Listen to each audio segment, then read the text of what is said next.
Hello everyone, आज चाहिँ हामी चारो खोज्न जाँदैछौँ। आज चाहिँ हामी अलिक टाढो आएको छौँ बगानभित्र मकैबारी पनि छ। हेर्नुहोस्, मेरो साथी उहाँ अगाडि कुदिसक्नु भयो। हेर्नुहोस् त अलिकति यता हेलो गरिदिनुहोस्। पानी पर्न लागेको छ, मौसमको हालत यस्तो छ। हेर्नुहोस् गाइस, सुँगुर पाल्नु जस्तो जिन्दगीमा दुःख केही छैन फेरि हैन। अब फेरि हामी मतवालीलाई चाहिँ मन पर्ने, फेरि सुँगुरकै मात्र मासु। के गर्नु अब, मनले मान्दैन।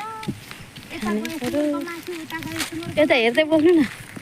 अब मासु खाने बानी लागेको छ सुँगुरको, त्यही भएर हामीले त मेरो त फेभरेट मासु नै सुँगुर हो। ओहो, त्यही भएर म चाहिँ सुँगुरै पाल्छु गाइस। पालेकोमा 4टा सुँगुर पालेकोमा एउटा सुँगुर चाहिँ घरमै काटेर खान्छौँ, 3टा चाहिँ बेचिदिन्छु। के गरौँ, म के गरौँ, म बोलेको नि आउँछ होला। गाइस हामी चाहिँ 1 किलोमिटर टाढो आएर माने काट्दैछौँ यहाँनिर।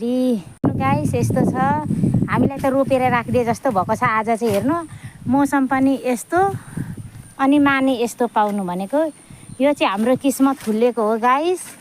आज चाहिँ म धेरै खुसी छु। हामी चाहिँ अब हेर्नु गाइस, काटिसक्यौँ। अब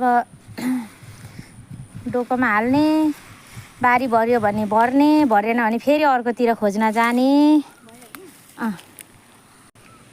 हेर्नु यसरी छान्नुपर्छ। यो खाने चिज, खाना त खान्छ तर अलिक सुँगुरलाई चाहिँ स्वाद लाग्दैन नि त। अब हामीलाई मासुमा स्वाद नलागे जस्तै होला, त्यही भएर यो चाहिँ खाँदैन। सागमा हौ, अब यसरी पक्रिने हो अनि डोकोतिर हाल्ने हो।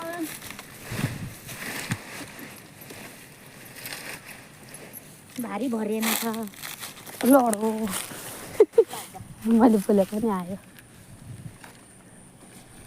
भएको पिला पानी पर्न लाग्दैछ, त्यही भएर हामी चाहिँ छिटो छिटो बारी पुर्याउन कोसिस गर्दैछौँ। हामी यहाँको माने त सकिगयो, फेरि अर्को ठाउँतिर खोज्न जाँदैछौँ।